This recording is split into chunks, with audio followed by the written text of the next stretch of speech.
আরে না না, আমি কিন্তু খালি পোজ দিয়ে দাঁড়ানোর জন্য স্ট্যান্ডটা নিয়ে আসিনি। বাবার বাড়ি এসছি বন্ধু, কাজ করতে হচ্ছে। জোকস অ্যাপার্ট, কাজ করতে হচ্ছে কারণ আজকে পঞ্চমী, মাকে নিয়ে যাব ঠাকুর দেখতে, তাই একটু কাজ এগিয়ে দিচ্ছি। By the way, welcome back to my channel. এটা তো বলাই হয়নি, ব্লগ বানাচ্ছি আর ইন্ট্রো দিইনি। আর এই কাকু যখন না বইয়ের পাতা ছিঁড়ছে, আমার মনে হচ্ছে বুকে এসে ধুরুম ধুরুম করে লাগছে।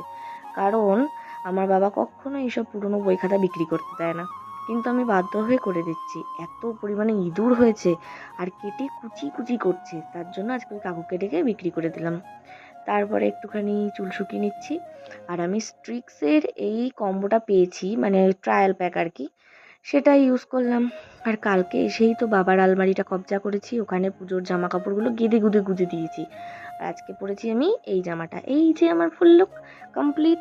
আর অ্যাজ অলওয়েজ আমি প্রায় 1 ঘন্টা লেট, আমাদের 12টায় বেরোনোর কথা, 1টায় বেরিয়েছি। সামনে তো আরও আসছে, যা দেখে তোমরা হাসতে হাসতে পাগল হয়ে যাবে। দেখতে পাচ্ছ কিরকম ভিড় ঠেলে এসে পৌঁছালাম। আর কল্যাণীর ভিড় এখন তো একদম অন দ্য টপ। যবে থেকে এই আইটিআই নিয়ে মাতামাতি শুরু হয়েছে, তবে থেকে কল্যাণী আর ফাঁকা পাওয়ার জো নেই। পঞ্চমীতে এরকম ভিড়, ভাই এখনো পুজোর আসতো 5টা দিন বাকি। আর শোনো, কল্যাণী আমাদের কাছকে লুটেছে। ওই 3 কাপ আখের রস 25 টাকা করে নিয়েছে, 75 টাকা নিয়েছে ভাই। ওই 3 কাপ আখের রস, না আছে স্বাদ না আছে গন্ধ। তারপরে আমাদেরকে নামিয়ে দিয়েছে গন্তব্যস্থলে, আমরা হেঁটে হেঁটে আইটিআইয়ের দিকে যাচ্ছি। আর লাস্ট ইয়ারেও আমার আইটিআই লাইন দিতে হয়নি, এই ইয়ারেও আমার আইটিআই লাইন দিতে হয়নি। আমি কিন্তু ভালোই ঢুকে ঢুকে গেছি, কিন্তু ভেতরে ভিড় ছিল, দাঁড়াতে দেয় না 1 মিনিট। আর ভলেন্টিয়ারগুলোর ব্যবহার, ওই ব্যাপারে আমার কিছু বলার নেই। যারা আইটিআই গেছে প্রত্যেকে জানে, একদম জঘন্য।